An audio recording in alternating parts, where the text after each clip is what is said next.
এক নাম্বার, বুখারী শরীফের 5027 নম্বর হাদিস। এই হাদিসটি বর্ণনা করেছেন উসমান রাদিয়াল্লাহু তাআলা আনহু।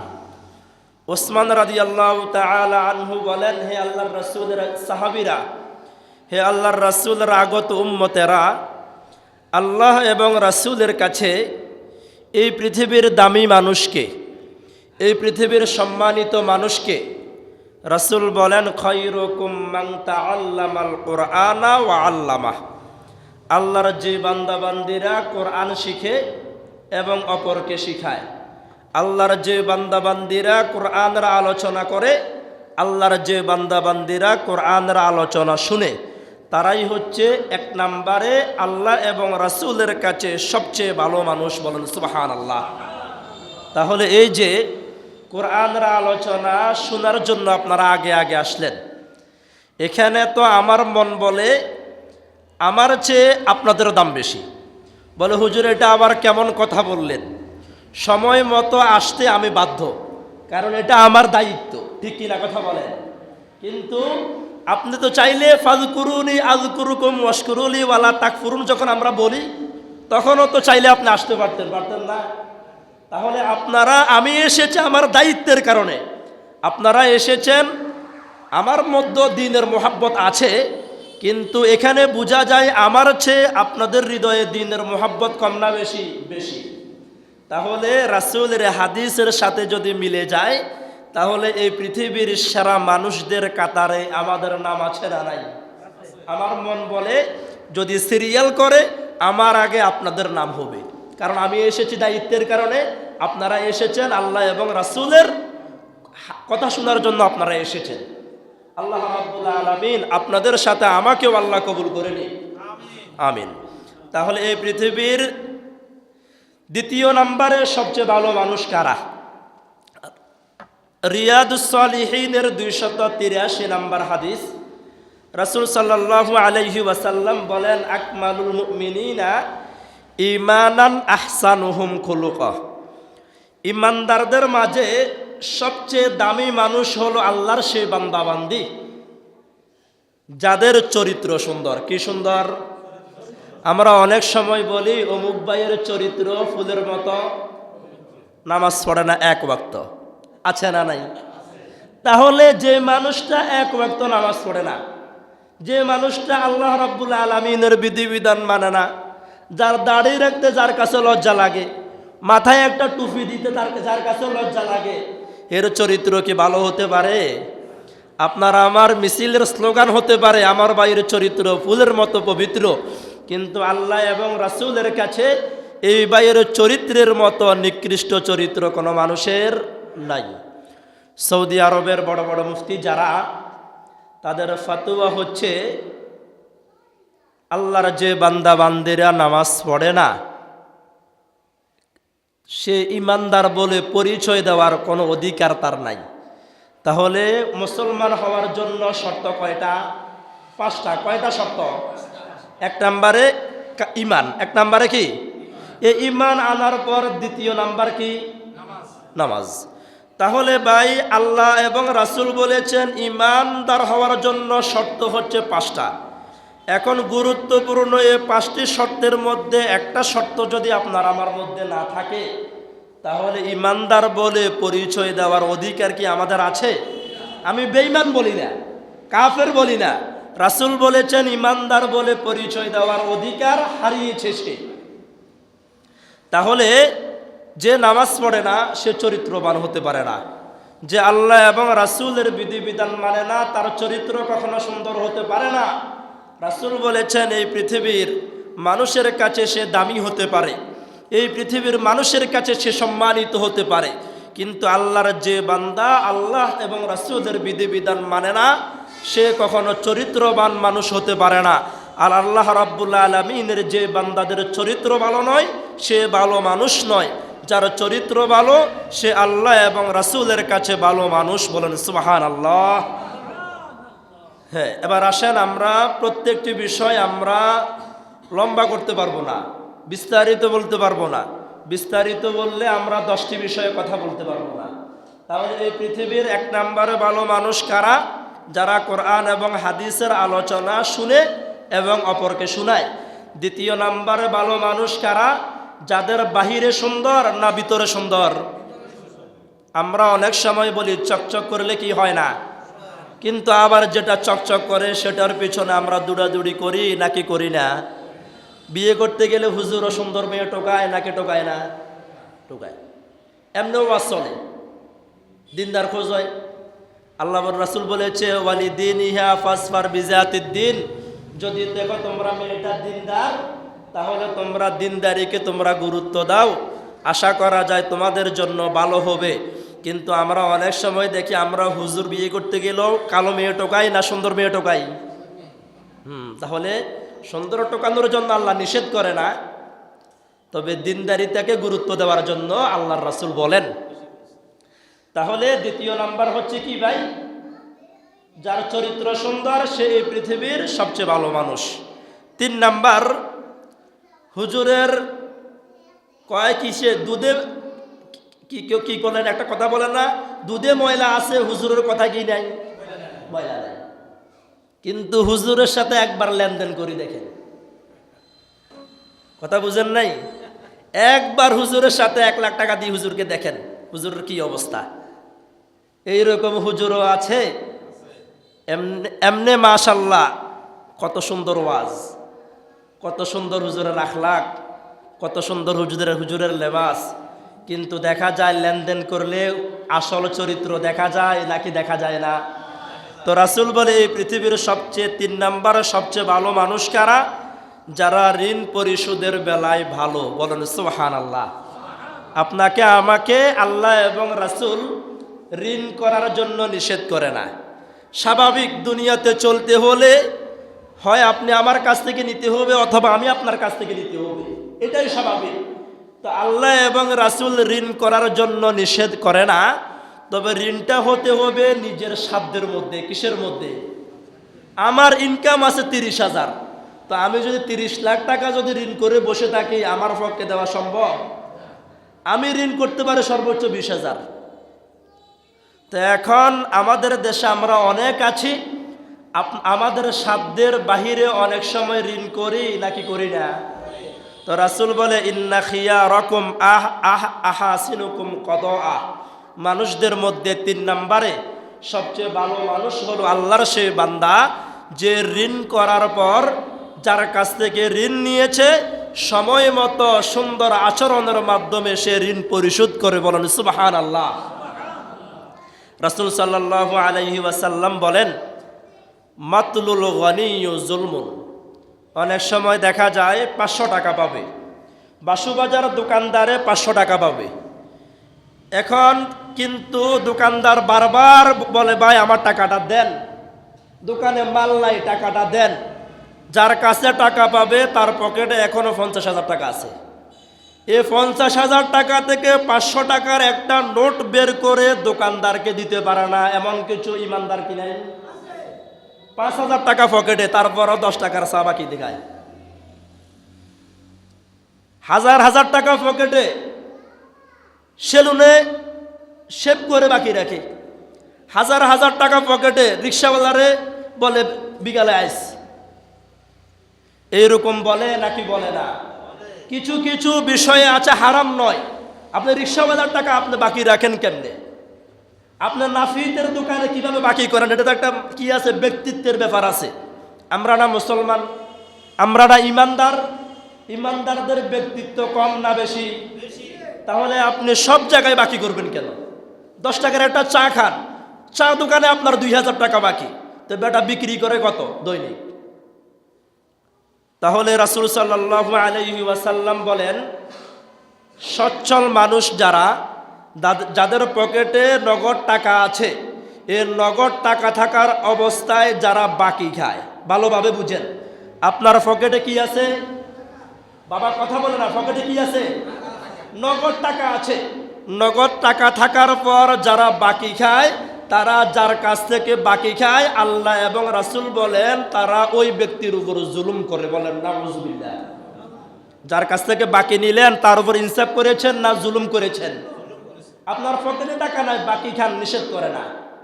বাকি নেন, নিষেধ করে না, কিন্তু পকেটে টাকা থাকা অবস্থায় চা দোকানে চা খেয়ে পরে টাকা দিবেন, রিক্সাওয়ালাকে বলবেন পরে দিব, মাছ কিনে কাঁচা তরকারি কিনে বলেন পরে টাকা দিবেন, তাহলে এটা কি ইনসাফ করেছেন না জুলুম করেছেন? তো আল্লাহ এবং রাসূলের দৃষ্টিতে আমি ভালো মানুষ না খারাপ মানুষ? আমি আপনাদেরকে বারবার বলি, আপনি আমার 500 টাকা খান, আমি আপনার 500 টাকা খাই, কোনো অসুবিধা নাই। আপনি যদি শুনেন হুজুর মারা গেছে, 500 টাকার জন্য আপনারা কেউ ফেলে যাবেন না, এতটুকু আমার বিশ্বাস আছে। আমার কোনো মুসল্লি যদি আমার 1000 টাকা খেয়ে ফেলে, আমি যদি শুনি সে মারা গেছে, সে 500 টাকা খোঁজার জন্য আপনার ফ্যামিলির কাছে আমি যাব না, একজন ইমানদার হিসেবে আমরা কি করে দেব? মাফ। কিন্তু ভাই খবরদার, হিন্দু দোকানে কোনো অবস্থায় 1 টাকা বাকি করবেন না। আমি আপনাদের খতিব হিসেবে আপনাদের কাছে আমি অনুরোধ করি, মুসলমানদের সাথে লেনদেনের ক্ষেত্রে যেই পরিমাণ সতর্কতা অবলম্বন করেন, বিধর্মীদের সাথে লেনদেনের ক্ষেত্রে আরও বেশি সতর্কতা অবলম্বন করা দরকার আছে না নাই? বিধর্মী আপনাকে মাফ করবে না, মুসলমানকে মাফ করে দিবে। তাহলে আমার প্রিয় দ্বীনী ভাইয়েরা, রাসূল বলেছেন এই পৃথিবীর সবচেয়ে ভালো মানুষ হলো তারা যারা লেনদেনের ক্ষেত্রে ভালো না খারাপ। অনেক সময় দেখা যায় টাকা ধার নেওয়ার সময় সব বিপদের কথা আপনাকে বলবে। টাকা ধার নেওয়ার সময় কি করি আমরা? আমাদের যত সমস্যা আছে, যত বিপদ আছে তার কাছে বলি। এবার আপনি আপনার পাওনা টাকা আমার কাছে চাইবেন, এবার পাওনা টাকা নেওয়ার সময় আপনি আপনার বিপদের কথা আমাকে বলতে হইব, না হয় কিন্তু টাকা দেয় না। এই পরিস্থিতি আছে না নাই? একেবারে বাস্তব ভাই। আপনার টাকা দিবেন না, টাকা দেওয়ার সময় সে থাকবে ফকিরের মতো, আপনি থাকবেন রাজার মতো। আর আপনার পাওনা টাকা যখন আপনার প্রয়োজন হবে, যখন আপনি চাইতে যাবেন, তখন মনে হয় যেন সে নিজে আপনাকে ধার দিচ্ছে। আপনি থাকবেন ফকিরের মতো, সে থাকবে রাজার মতো। এই পরিস্থিতি আছে না নাই? আপনার আমার রাসূল আতান নবী সাল্লাল্লাহু আলাইহি ওয়াসাল্লাম রাজুলুন ইয়াতাকাদাহু ফাআগলাযা লাহু। রাসূল সাল্লাল্লাহু আলাইহি ওয়াসাল্লাম এক বিধর্মীর কাছ থেকে রাসূল সাল্লাল্লাহু আলাইহি ওয়াসাল্লাম কিছু ঋণ নিয়েছেন, কিছু ধার নিয়েছেন মক্কার প্রাথমিক জীবনে অথবা মদিনার জীবনে। তো এবার বিধর্মীরা তো রাসূলের, দেখবেন আমাদের দেশে আলহামদুলিল্লাহ 95% মুসলমান আলেম ওলামাদেরকে কি ভালোবাসে না? ভালোবাসে। কিন্তু 5% মানুষ এমনও পাওয়া যাবে শুধু হুজুরদের দোষ টোকায়, আছে না নাই? শুধু হুজুরের দোষ। নিজের ছেলের পিছনে এত সময় দেয় না। নিজের ছেলে সারাদিন খারাপ কাজে জড়িত, ছেলেকে নিয়ে 5টা মিনিট চিন্তা করে না, 1 ঘন্টা চিন্তা করে না। কিন্তু মসজিদের ইমাম হুজুর খতিবদেরকে নিয়ে রাত দিন 24 ঘন্টা ফিকির করে, আছে না নাই? তা আপনি হুজুরকে নিয়ে ফিকির বেশি করা দরকার না নিজের সন্তানকে নিয়ে ফিকির করা দরকার? এবার রাসূল সাল্লাল্লাহু আলাইহি ওয়াসাল্লাম ঋণ নিয়েছে, এখনো দেওয়ার সময় হয় নাই। কিন্তু সে বিধর্মী রাসূলকে অপমান করার জন্য সে বাড়িতে এসে বললে, আপনারা আজকে আমার টাকা দেওয়ার সময়, টাকা দেন। সে একটু গরম হয়ে গেল। এবার সাহাবীদের সামনে রাসূলের উপর যদি কেউ গরম হয়, সাহাবীরা কি তাকে ছেড়ে দিবে? কি বলেন, ছেড়ে দিবে কিনা কথা বলেন? এবার সাহাবায়ে কেরাম ফাহামা বিহি আসহাবুহু, রাসূলরা সাহাবায়ে কেরাম ওই মানুষটাকে, ওই বিধর্মীকে আক্রমণ করার জন্য অনেক সাহাবী দৌড় দিয়ে এসেছে। তো রাসূল সাল্লাল্লাহু আলাইহি ওয়াসাল্লাম বলে, ফাকালা দাউহু ফাইন্না লিসাহিবিহিল হাক্কি মাকালান। হে আমার সাহাবীরা, তোমরা তো আমাকে বিশ্বাস করো, এখনো তার টাকা যেই তারিখে আমি দিব সেই তারিখ এখনো আসে নাই, তারপরও সে যেহেতু আমার কাছে এসে টাকা চাইছে, সে আমি দেনাদার, সে আমার কাছে পাওনাদার, সুতরাং আমাকে কিছু কথা বলার অধিকার তার আছে, সুতরাং তার সাথে তোমরা খারাপ আচরণ করিও না। তাহলে রাসূল আপনাকে আমাকে এই হাদিস থেকে কি শিক্ষা দিলেন? যার কাছ থেকে আমরা ঋণ করব, সে যদি অনেক সময় তার জরুরি প্রয়োজন হতে পারে, অথবা সে কোনো সমস্যায় পড়ে গেছে, হঠাৎ করে আপনার কাছে আমার কাছে এসে যখন ঋণের টাকা চাইবে, অনেক সময় সে আপনার আমার সাথে খারাপ আচরণও করতে পারে। এখন সে খারাপ আচরণ করলে আপনারা আমার তার সাথে খারাপ আচরণ করার সুযোগ। এখন দেখা যায় ম্যাক্সিমাম জায়গায় দেখা যায় যে আপনার কাছে টাকা পাবে, আমার কাছে টাকা পাবে, সে যদি 2টা কথা বলে তাকে আমরা 10টা কথা শুনাই দিই। এইরকম আছি না নাই?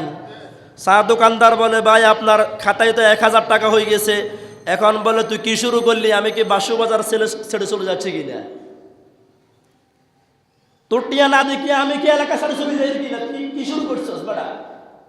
এরপর রায়পুর বাজার বড় এক ব্যবসায়ী দুঃখ প্রকাশ করলো, হুজুর বাকি নিয়েছে 15 দিনের কথা বলে আজকে 6 মাস। এবার টাকার জন্য বাড়িতে দোকানের একটা কর্মচারীকে পাঠাইছে। পাঠানোর পর এবার ফোন দিয়ে দোকানের মালিকের উপর গরম, আপনি আমার বাড়িতে লোক পাঠাইছেন, আমার মান ইজ্জতে আপনি আঘাত দিচ্ছেন, আমার বাড়িতে মেহমান, দোকান থেকে লোক পাঠাইছেন, আমার মান সম্মানে আপনি আঘাত করছেন। তো ওই ব্যবসায়ী আমাকে দুঃখ করে বলে, ভাই হেতে যে টাকা দেয় না এতে হেতের মান সম্মান যায় না, আমি পাওনা টাকা চাইছি সেজন্য হেতের কি হয়ে গেছে? এই অবস্থা আমাদের আছে না নাই? তো রাসূল বলে, লম্বা জুব্বা, লম্বা টুপি, লম্বা পাঞ্জাবি, সুন্দর সুন্দর কথা, কিন্তু লেনদেনের ক্ষেত্রে খুব খারাপ। রাসূল বলে, তুমি এই পৃথিবীর ভালো মানুষ হতে পারো নাই, দুনিয়ার মানুষের কাছে ভালো মানুষ, কিন্তু আল্লাহ রাসূলের কাছে ভালো মানুষ এখনো হওয়া যায়নি।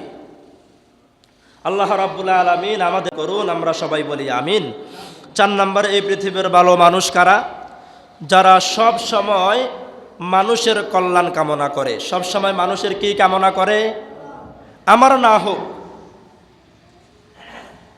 আমার বাড়ির আরেকটা ছেলের অবস্থা যদি ভালো হয়, তার অবস্থা, ধরেন আপনারা 2 ভাই, এই 2 ভাইয়ের মাঝে 2 জনে যদি অভাবী হন, কে কাকে সাহায্য সহযোগিতা করবে?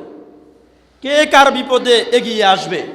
কিন্তু আপনার চেয়ে যদি আপনার ভাইয়ের অবস্থা যদি একটু ভালো হয়, ভাই আপনাকে সাহায্য সহযোগিতা করে নাই, অসুবিধা নাই, অন্তত আপনার ভাইটা আপনার কাছে সাহায্যের জন্য তো আর আসতে হবে না, ঠিক কিনা কথা বলেন?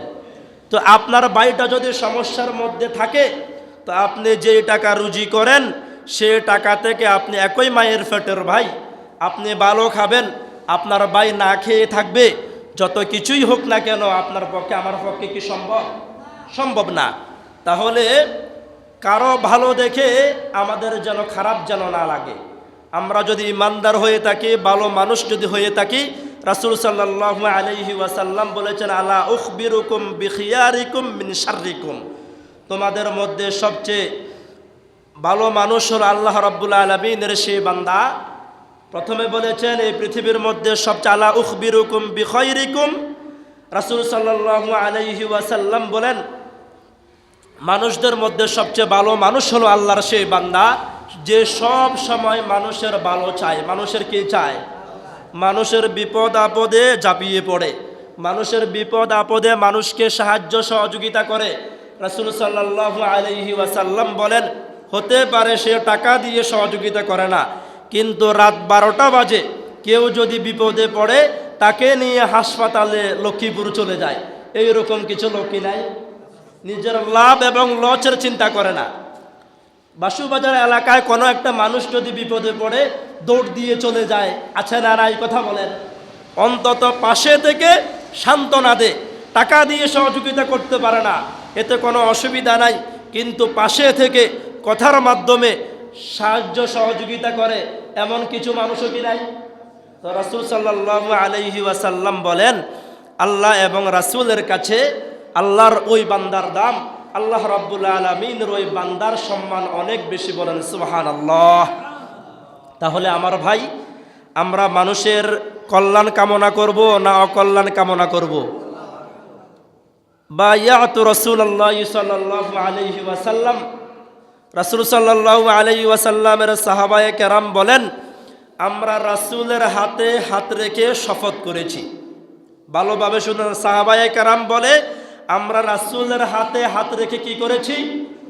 আলা ইকামিস সালাহ, যতদিন বেঁচে থাকব সালাত কায়েম করব, ওয়া ইতাইজ যাকাত, যাকাত আদায় করব, ওয়া নুসহি লিকুল্লি মুসলিম, অন্তত কোনো মুসলমানের উপকার করতে না পারে কারো ক্ষতি আমি করব না, আমাদের দ্বারা কোনো মানুষের ক্ষতি হবে না, সে হিন্দু হোক, বৌদ্ধ হোক, খ্রিস্টান হোক, মুসলমান হোক, আমাদের দ্বারা কোনো মুসলমানের ক্ষতি হবে না, কোনো মানুষের ক্ষতি হবে না। ওয়ান্নুসহি লিকুল্লি মুসলিম, সব মানুষের কল্যাণ কামনা করব। এই তিনটি কথার উপর আমরা সাহাবায়ে কেরাম রাসূলের হাতে হাত রেখে কি করেছি? শপথ করেছি। তাহলে সাহাবায়ে কেরাম রাসূলের হাতে হাত রেখে যে শপথ করেছেন, সে শপথ কি আমরা করা দরকার নয়? তাহলে আজকে থেকে ইনশাআল্লাহ আমরা কি ইনশাআল্লাহ ওয়াদা করতে পারি, অন্তত মানুষের উপকার যদি করতে না পারি, অন্তত কোনো মানুষের ক্ষতি হয় এমন কোনো কাজ করব না? রাজি আছেন? আল্লাহ সুবহানাহু ওয়া তাআলা আমাকে সহ আমাদের সবাইকে মানুষের কল্যাণে আল্লাহ কাজ করার তৌফিক দান করুন। আমরা সবাই বলি আমিন। আমার প্রিয় দিনী ভাইয়েরা, এই পৃথিবীর 5 নম্বরে এই পৃথিবীর ভালো মানুষ কারা? রাসূল সাল্লাল্লাহু আলাইহি ওয়াসাল্লাম বলেন যে তার পরিবারের সদস্যদের কাছে ভালো। আপনি খতিব সাহেবের সাথে খুব সুন্দর আচরণ করেন। আমি প্রায় ওয়াজে বলি, গতকাল রাত্রেও আমার রায়পুর একটা আলোচনা ছিল, সেখানেও আমি বলেছি, আমাদের দেশে অনেক মানুষ আছে হুজুরকে 5,000 টাকা দিয়ে জুব্বা সেলাই করে দেয়, কিন্তু মাকে এক বিরা পান খাওয়ানোর তৌফিক তার নাই। আমাদেরকে হাজার হাজার টাকা হাদিয়া দেয় মানুষ।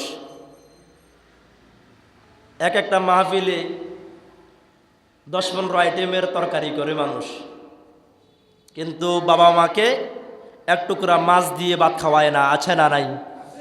বছরে এক কেজি গরুর গোস্ত কিনে দেওয়ার তৌফিক আল্লাহর ওই বান্দার হয় না।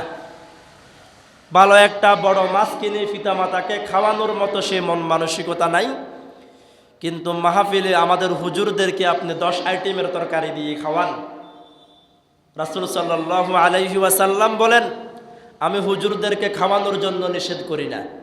পীর সাহেবদেরকে আপনি খাওয়াবেন, এতে কোনো অসুবিধা নাই। আপনি আপনার এলাকার মানুষদেরকে খাওয়াবেন, অসুবিধা নাই। আপনি আপনার বন্ধু বান্ধবকে খাওয়াবেন, এতে কোনো অসুবিধা নাই। হুজুরকে খাওয়ানোর আগে, আপনার পীর সাহেবকে খাওয়ানোর আগে, আওলাদে রাসূলকে খাওয়ানোর আগে কাকে খাওয়ানো উচিত? কিন্তু আমরা আলেমদের ব্যাপারে আমরা খুব দুর্বল, খতিবের ব্যাপারে আমরা খুব দুর্বল। আপনারা 1 সপ্তাহ আগে আমার খাওয়ার জন্য চিন্তা করেন, 2 সপ্তাহ আগে আমাদের খাওয়ার জন্য চিন্তা করেন, কিন্তু আপনার পিতার খাওয়া আপনার ঘরে আগামীকাল, সে চিন্তাটা আমি করি না। তাহলে আমার প্রিয় দিনী ভাইয়েরা, আমি বারবার বলি, আমাকে খাওয়াইলে আমার লাভ নাকি লস? আপনি আমাকে হাদিয়া দিলেন, আমার লাভ। আপনি আমাকে ভালো খাওয়ালেন, আমার লাভ। তাহলে আমি ওটার বিরোধিতা করি কেন? ভাই, আলেম যারা হবে তারা শুধু নিজের স্বার্থটা তারা দেখবে না, তারা জাতির কল্যাণের চিন্তা করতে হবে। জাতির প্রতি তাদের দিলের মধ্যে মোহাব্বত থাকতে হবে। আমাকে আপনি 5 আইটেমের তরকারি দিয়ে খাওয়ালেন, আল্লাহ এবং রাসূল এত বেশি খুশি হবে না। আপনার মাকে যদি 1 টুকরা মাছ দিয়ে, ভালো 1 টুকরা মাছ দিয়ে খাওয়াতে পারেন, আল্লাহ খুশি কম হবে না বেশি হবে? আমার খাওয়ার জন্য আপনাকে গরুর গোশত কিনতে হবে কেন? ভালো দেশি মুরগি রান্না করতে হবে কেন? আপনি যদি আপনার পিতা মাতাকে যদি গত 1 বছর 1 কেজি গরুর গোশত কিনে খাওয়াতে যদি না পারেন, একটা দেশি মুরগি যদি আপনি খাওয়াতে না পারেন, আমি আজকে জুমার মসজিদে মেহরাবে বসে আমি বলছি, আপনার মতো আমার মুসল্লি আমাকে গরুর গোশত খাওয়ানোর কোনো প্রয়োজন নাই। আপনি আমাকে গরুর গোশত খাওয়ালে কি হবে ভাই? গরুর গোশত 2-3 টুকরা খাই, সর্বোচ্চ 4-5 টুকরা খাই। কিন্তু আমাদের গ্রামের অনেক মুসল্লি এমন আছে, অনেক মুরব্বীরা গরুর গোশত পেলে 250 গ্রাম, আধা কেজি খেতে পারে, এমন কি নাই? তাহলে আমি খেতে পারি না কেন? আমরা যে কোনো জায়গায় গেলে, মাহফিলে গেলে মানুষ আমাদেরকে গরুর গোশত খাওয়ায়। আপনাদের এলাকায় আসলে আপনারা চেষ্টা করেন খাওয়ানোর, সব জায়গায় আমাদেরকে মানুষ খাওয়ায়, সেজন্য এখন এত বেশি আর।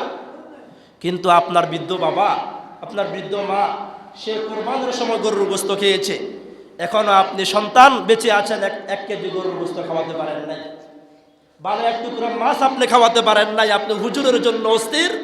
আজকে আমি আপনাদেরকে বলছি, এমন হতভাগা সন্তান যদি আপনি হয়ে থাকেন, আর আপনি যে আমাকে দাওয়াত দিয়ে গরুর গোশত খাওয়ানোর কোনো প্রয়োজন নাই।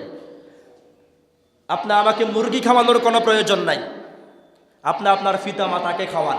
পিতা মাতাকে খাওয়ানোর পর যদি তাওফিকে হয়, আমি হুজুরকে খাওয়ান, ইমাম সাহেবকে খাওয়ান। আল্লাহ রাব্বুল আলামিন আমল করার তৌফিক দান করুন, আমরা সবাই বলি আমিন। তাহলে রাসূল সাল্লাল্লাহু আলাইহি ওয়াসাল্লাম 5 নম্বরে বলেছেন, এই পৃথিবীর ভালো মানুষ কারা? যারা পরিবারের মানুষদের কাছে ভালো। আমরা তো মনে করি মসজিদে টাকা দিলে শুধু সওয়াব, গরিব অসহায় মানুষকে সাহায্য সহযোগিতা করলে সওয়াব। রাসূল বলেন, তুমি যদি তোমার স্ত্রীর জন্য, তোমার পিতা মাতার জন্য, তোমার সন্তানের জন্য 1 টাকা খরচ করো, সেটাও আল্লাহর দরবারে, তোমার নিয়ত যদি ভালো থাকে, সেটাও আল্লাহর দরবারে সদকা হিসাবে কবুল হয়ে যাবে। বলুন সুবহানাল্লাহ। তা আপনি আমাকে 1000 টাকা নোট দেন, কিন্তু মার হাতে 100 টাকা দিতে পারেন না। আপনি আমাকে জুব্বা সেলাই করে দেন, আমার পায়ে যে জুতা দাম হচ্ছে 1600 টাকা, তা আপনি আমারও 1600 টাকা দিয়ে জুতা কিনে দিচ্ছেন। অনেক সময় দেখা যায় এমনও লোক আছে মায়েরে 200 টাকা দিয়ে এক জোড়া স্যান্ডেল কিনে দেয় না, আছে না নাই? তা আমারও 1600 টাকা দিয়ে জুতা কিনে দিলে আল্লাহ বেশি খুশি, না আমারে 200 টাকা দিয়ে স্যান্ডেল কিনে দিলে আল্লাহ খুশি?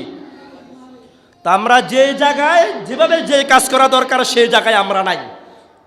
আমরা সে জায়গায় কাজ না করে, আমার ভাই, আমাদের গ্রাম অঞ্চলে তো আমরা কলের পানি খাই। আপনি কলসি নিয়ে গেলেন, কলের মুখ বরাবর কলসি না বসিয়ে যদি মুখের বাইরে কলসি দিয়ে যদি সারাদিন যদি কল চাপেন, কলসি থেকে পানি ডুববে?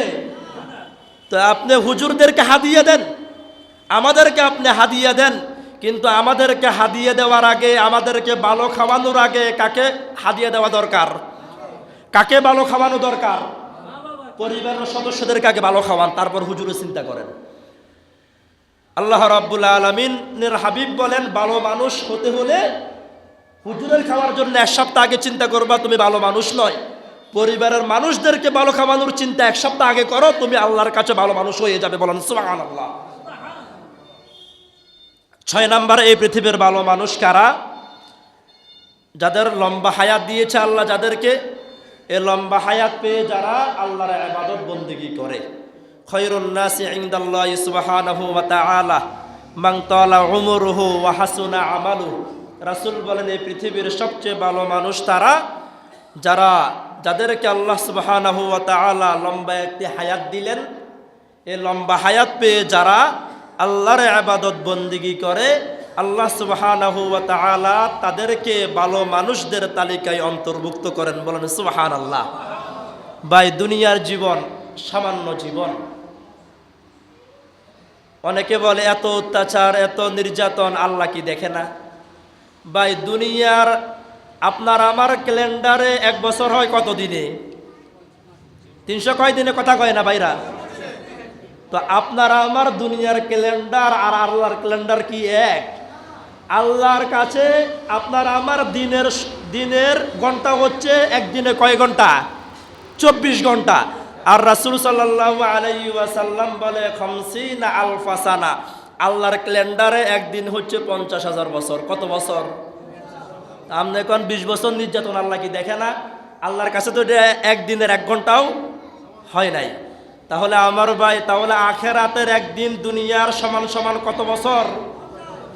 তাহলে আমি এই দুনিয়ার হায়াতে জিন্দিগির মধ্যে যদি এই সামান্য হায়াতটা যদি আল্লাহর রাস্তায় খরচ করতে পারি, ইবাদত বন্দেগী করে আল্লাহর কাছে ভালো মানুষ হতে পারি, এমন একটা দিন যে একটা দিন হবে 50,000 বছরের সমান, এমন অনন্ত কোটি বছর আল্লাহ রাব্বুল আলামিন আপনাকে আমাকে সুখের মধ্যে রাখবেন। বলেন সুবহানাল্লাহ। তাহলে দুনিয়াতে সুখের জন্য আল্লাহর নাফরমানি করা দরকার না নাফরমানি ছাড়া দরকার? দুনিয়াতে আমাদের সামান্য জিন্দিগি, এই সামান্য জিন্দিগিতে আল্লাহর নাফরমানি যদি বন্ধ করতে পারি, আল্লাহকে ইবাদত বন্দেগী করে যদি খুশি করতে পারি, অনন্তকালের জান্নাত আমাদের জন্য আছে না নাই? আল্লাহ রাব্বুল আলামিনের অনেক বুজুর্গ আলেমেরা কম ঘুমাতেন। ওনাদেরকে যখন প্রশ্ন করা হয় ঘুমান না কেন, ঘুমানোর জন্য তো অনন্ত কোটি বছর কবরে আছে না নাই? লক্ষ লক্ষ বছর কবরের মধ্যে আছে। আমাদের ঘুমানোর জায়গা দুনিয়াতে নয়। এর মানে আপনি ঘুমাবেন না, বিষয়টা এমন নয়। তারা আল্লাহ রাব্বুল আলামিনের ইবাদত বন্দিগিতে এত বেশি মশগুল ছিলেন, এত বেশি আল্লাহ রাব্বুল আলামিনের ইবাদত বন্দিগি করতেন।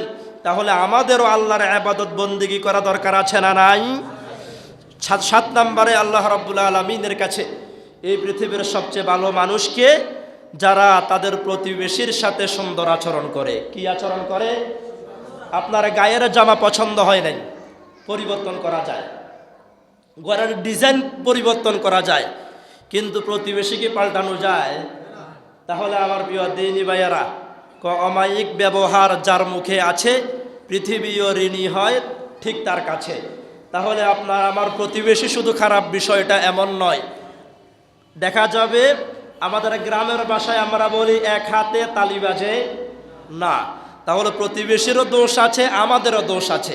সুতরাং রাসূল সাল্লাল্লাহু আলাইহি ওয়াসাল্লাম আমাদেরকে বলেন, তুমি না মুসলমান, তুমি না ইমানদার, তুমি না আল্লাহ এবং রাসূলের কাছে ভালো হতে চাও? দুনিয়ার মানুষ তোমাকে ভালো বলেছে না খারাপ বলেছে, এই চিন্তা, এই চেতনা তো তোমার হৃদয়ে থাকার কথা নয়। তোমার চিন্তা চেতনা থাকবে আল্লাহ এবং রাসূল আমাকে ভালো বলে কিনা। তাহলে আল্লাহ এবং রাসূলের কাছে ভালো হওয়ার জন্য অনেক সময় প্রতিবেশীদেরকে নিজের হক পর্যন্ত ছেড়ে দিতে হবে। তাহলে কার কাছে ভালো হওয়া যাবে? দেখা যায় অনেক সময় আমরা হয়তো আপনাদের বাসুবাজার নাই, আমাদের ফেনী আছে, রায়পুরও আমি অনেক জায়গায় দেখেছি, একটা বাড়িতে অনেকগুলো ঘর, কিন্তু বাড়িতে যাওয়ার কোনো রাস্তা নাই। আছে না নাই? আমরা যদি অল্প একটু রাস্তা যদি ছেড়ে দেই, এক হাত করে দুই ফ্যামিলির দুইজনে যদি 2 হাত জায়গা যদি আমরা ছেড়ে দেই, ওই আরেক পাশে 30টা ফ্যামিলি বসবাস করে, তারা সুন্দরভাবে যাতায়াত করতে পারে, এ ব্যবস্থা হয়ে যায়। কিন্তু আমরা কেউ কাউকে 1 বিঘত জায়গা ছাড়তে রাজি না, এইরকম মুসলমানকে আমরা নাই।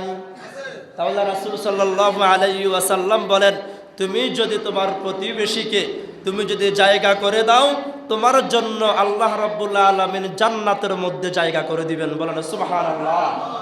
আপনার আমার বাসুবাজার এলাকার জায়গার দাম বেশি না জান্নাতের দাম বেশি? তো ভাই, শুধু আল্লাহ এবং রাসূলকে খুশি করার জন্য সামান্য একটু জায়গা যদি আমরা ছেড়ে দিতে পারি, মানুষদের যাতায়াতের ব্যবস্থা যদি আমরা করে দিতে পারি, আমরা ভালো মানুষ হয়ে যাব কার কাছে? দুনিয়ার মানুষ আপনাকে আমাকে বলতে পারবে হাবা গোবা মানুষ, কিছু বুঝে না, লাভ এবং লস বুঝে না। আসলে আমার প্রিয় দ্বীনি ভাইয়েরা, দুনিয়াতে আমাদের কাছে লাভ এবং লসের হিসাব একরকম, আল্লাহ এবং রাসূলের কাছে আখিরাতের লাভ লসের হিসাব কি এক? কথা বলেন। তাহলে দুনিয়াতে সামান্য যদি একটু লস করতে পারেন, এই লসের বিনিময়ে আখিরাতে লাভবান বানিয়ে দিবেন কে? আল্লাহ রাব্বুল আলামিন আমাদেরকে আমল করার তৌফিক দান করুন। আমরা সবাই বলি আমিন। এরপরে আমার প্রিয় দ্বীনি ভাইয়েরা, 8 নম্বরে এই পৃথিবীর ভালো মানুষ কারা? গত জুমায় আমরা আলোচনা করেছিলাম কোন বিষয়? জান্নাতে যাওয়ার সহজ কয়টি আমল? 10টি আমল। গত জুমায় আমরা এই কথা বলেছি। সালামের গুরুত্ব কত বেশি ভাই দেখেন। রাসূল সাল্লাল্লাহু আলাইহি ওয়াসাল্লামকে প্রশ্ন করে, ইয়া রাসূলুল্লাহ, আইয়ুন নাসি খয়রুন, অথবা আইয়ুল ইসলামি খয়রুন, মানুষদের মধ্যে ভালো মানুষ কারা? তো রাসূল বলেছে, যারা আগে সালাম দেয় তারা হচ্ছে এই পৃথিবীর ভালো মানুষ না খারাপ মানুষ? আলহামদুলিল্লাহ। তাহলে গত জুমায় বলেছি জান্নাতি মানুষদের 10 জন লোককে আল্লাহ সহজে জান্নাত দিবেন। তাদের মধ্যে একজন হচ্ছে যারা আগে আগে কি রে। আর আজকে আমরা যে আলোচনা শুরু করলাম, এই আলোচনাতে 8 নম্বরে এই পৃথিবীর ভালো মানুষ হচ্ছে তারা যারা মানুষকে আগে আগে কি দেয়? সালাম নেওয়ার জন্য রেডি না সালাম দেওয়ার জন্য রেডি? কিন্তু অনেক হুজুর সালাম দেয় না, সালাম নেওয়ার জন্য প্রস্তুত। অনেক মুরব্বীরা সালাম দেয় না, সালাম নেওয়ার জন্য প্রস্তুত। আর মেম্বার চেয়ারম্যান হলে তো কথাই নাই। ইল্লা মাশাআল্লাহ, আপনাদের এই ইউনিয়নের চেয়ারম্যান ভালো, কিন্তু অনেক ইউনিয়নে, অনেক উপজেলায় চেয়ারম্যান, মেম্বার, নেতা নেত্রীরা বিভিন্ন দলের, শুধু অমুক দলের লোকেরা এমন, বিষয়টা এমন না। অনেক দলের আমরা নেতা নেত্রী যারা আছে, আমরা হুজুর যারা আছি, পীর সাহেব যারা আছি, আমরা কি সালাম দেওয়ার জন্য প্রস্তুত না নেওয়ার জন্য প্রস্তুত? না, ভালো মানুষেরা সালাম নেওয়ার জন্য প্রস্তুত থাকে না দেওয়ার জন্য? আল্লাহ সুবহানাহু ওয়া তাআলা সর্বপ্রথম আমাকে বেশি বেশি সালাম দেওয়ার তৌফিক দান করুন। আপনাদের আগে আপনাদেরকে আমাকে সালাম দেওয়ার তৌফিক দান করুন। আপনাদেরকে আল্লাহ রাব্বুল আলামিন বেশি বেশি সালাম দেওয়ার তৌফিক দান করুন। ভাই, ভালো মানুষ হতে চান? জান্নাতে কি ভালো মানুষ যাবে না খারাপ মানুষ যাবে? তাহলে আমরা ভালো মানুষ হওয়ার জন্য বেশি বেশি কি দেব? কথা বলেন ভাই। সালাম দিলে কয় টাকা লাগে? বিকাশ থেকে কয় টাকা কাটবে? ইসলামী ব্যাংকে অ্যাকাউন্ট আছে, সেখান থেকে কয় টাকা কেটে যাবে? তাহলে যেহেতু একটা টাকা খরচ নাই, আল্লাহ এবং রাসূলের কাছে ভালো হওয়ার জন্য শুধু দুইটা ঠোঁট ব্যবহার করলে যথেষ্ট। আসসালামু আলাইকুম ওয়া রাহমাতুল্লাহ। রাসূল বলেন, তুমি এই সালামের কারণে আল্লাহর কাছে কি হয়ে গেছো? প্রিয় হয়ে গেছো, ভালো হয়ে গেছো। এবার আল্লাহ এবং রাসূলের কাছে যে ভালো মানুষ, তার ঠিকানা কোথায় রে ভাই? আল্লাহ রাব্বুল আলামিন সহজে জান্নাতে যাওয়ার জন্য, ভালো মানুষ হওয়ার জন্য আল্লাহ আমাদেরকে জান্নাত, আল্লাহ বেশি বেশি সালাম দেওয়ার তৌফিক দান করুন। আমরা সবাই বলি আমিন। 10 নাম্বার সর্বশেষ কথা, এই পৃথিবীর ভালো মানুষ কারা? যাদের হৃদয়টা ভালো, যাদের অন্তর কি? আমাদের দেশে দেখবেন অনেক মানুষ আছে, মেজাজ অনেক গরম, খুব রাগী মানুষ, কিন্তু দিলের মধ্যে কোনো কিছু।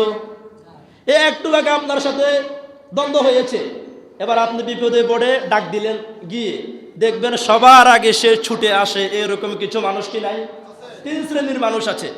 কিছু লোক আছে সহজে রাগ করে না, সহজে রাগ করে আবার সহজে কি হয়ে যায়? রাগ ভেঙে যায়। আবার কিছু মানুষ আছে সহজে রাগ করে না, আবার রাগ করলে আবার কি হয় না। আবার কিছু মানুষ আছে কোনো অবস্থায় রাগ করে না। তো রাসূল সাল্লাল্লাহু আলাইহি ওয়াসাল্লাম বলে, আল্লাহর ওই বান্দা সবচেয়ে ভালো মানুষ। রাগ মানুষ হিসাবে আপনাদের রাগ আছে, আমারও রাগ আছে। আমি যদি বলি আমি পীর সাহেব, এটা মিথ্যা কথা ভাই। আমারও রাগ আছে, আপনাদেরও রাগ আছে। সুতরাং এই রাগের মধ্যে ভালো মানুষ কারা? রাগের মধ্যে ভালো মানুষ হচ্ছে তারা যারা রাগ করার পর, রাগ করে একজনকে একটা কথা আপনি বলে ফেললেন, পরবর্তীতে আবার ক্ষমা চান। ক্ষমা চাইলে আল্লাহ রাব্বুল আলামিনের কোনো বান্দার সম্মান কমে না, সম্মান বাড়িয়ে দেন কে? তাহলে আমরা কি আল্লাহর কাছে ভালো হতে চাই? আল্লাহ এবং রাসূলের কাছে ভালো হওয়ার জন্য শর্ত হচ্ছে, একটা সমাজে বসবাস করবেন, পরিবারে বসবাস করবেন, মনোমালিন্য হবে, এটাই স্বাভাবিক। বাবা ছেলের মাঝে মাঝে মাঝে মনোমালিন্য হবে, এটাই স্বাভাবিক। স্বামী স্ত্রীর মাঝে মনোমালিন্য হবে, এটাই স্বাভাবিক। সমাজের মানুষের মাঝে মনোমালিন্য হবে, এটাই স্বাভাবিক। কিন্তু রাগ কোনো অবস্থায় ধরে রাখা যাবে? এই রাগ যদি আমরা পরক্ষণে এই রাগ যদি আমরা বর্জন করতে পারি, রাসূল ঘোষণা দিচ্ছেন সে হচ্ছে আল্লাহ এবং রাসূলের কাছে ভালো মানুষ। বলেন সুবহানাল্লাহ। তাহলে আজ আমরা ভালো মানুষদের 10 শ্রেণীর ভালো মানুষের পরিচয় পেলাম। 1 নাম্বার, যারা কোরআনের আলোচনা করে, প্রথমে বলছে যারা কোরআনের আলোচনা শুনে। আমি প্রথমে বলেছিলাম আমার চেয়ে আপনাদের গুরুত্ব বেশি, কারণ আমি আগে আগে আসি, এটা আমার কি দায়িত্ব। আপনারা চাইলে আমি যখন নামাজে দাঁড়াই তখনও আসতে পারেন। তাহলে আপনারা আগে আগে এসেছেন। রাসূল বলেছেন যারা কোরআনের আলোচনা শোনার জন্য আসে আর যারা করে, তারা পৃথিবীর ভালো মানুষ না খারাপ মানুষ? 2 নাম্বারে ভালো মানুষ যার চরিত্র সুন্দর, সে ভালো মানুষ। 3 নাম্বারে যে ঋণ করে সুন্দরভাবে ঋণ পরিশোধ করে, সে এই পৃথিবীর ভালো মানুষ। 4 নাম্বারে যারা সব সময় মানুষের কল্যাণ কামনা করে, তারা এই পৃথিবীর সবচেয়ে ভালো মানুষ। 5 নাম্বারে যে পরিবারের সদস্যদের সাথে সুন্দর আচরণ করে, তারা হচ্ছে এই পৃথিবীর ভালো মানুষ। 6 নাম্বারে যে হায়াতে জিন্দিগিতে আল্লাহর নাফরমানি করে না, আল্লাহর ইবাদত বন্দিগি করে, 6 নাম্বার এই পৃথিবীর সবচেয়ে ভালো মানুষ সে। 7 নাম্বারে ভালো মানুষ হচ্ছে যে প্রতিবেশীর সাথে সুন্দর আচরণ করে। 8 নাম্বারে ভালো মানুষ হচ্ছে আল্লাহ রাব্বুল আলামিনের যে বান্দারা মানুষদেরকে সালাম দেয়। 9 নাম্বারে ভালো মানুষ হচ্ছে আল্লাহ রাব্বুল আলামিনের যে বান্দা বান্দীদের হৃদয়টা পরিচ্ছন্ন, অন্তরটা পরিষ্কার, আল্লাহ রাব্বুল আলামিন তাদেরকে ভালোবাসে। 10 নম্বরে আল্লাহ রাব্বুল আলামিনের যে বান্দা বান্দীরা রাগ, কোনো কারণে রাগ এসে গেলে আবার রাগ নিয়ন্ত্রণ করে একজন মুসলমান ভাই আরেকজনের সাথে মিলে যায়, তারা আল্লাহ রাব্বুল আলামিনের কাছে ভালো মানুষ। বলেন সুবহানাল্লাহ। এই 10টি কাজের আলোকে যে কোনো একটির মাধ্যমে আমাদেরকে আল্লাহ এবং রাসূলের কাছে আল্লাহ ভালো হওয়ার তৌফিক দান করুন। যারা সুন্নত পড়েন নাই 4 রাকাত সুন্নত পড়ে নেন।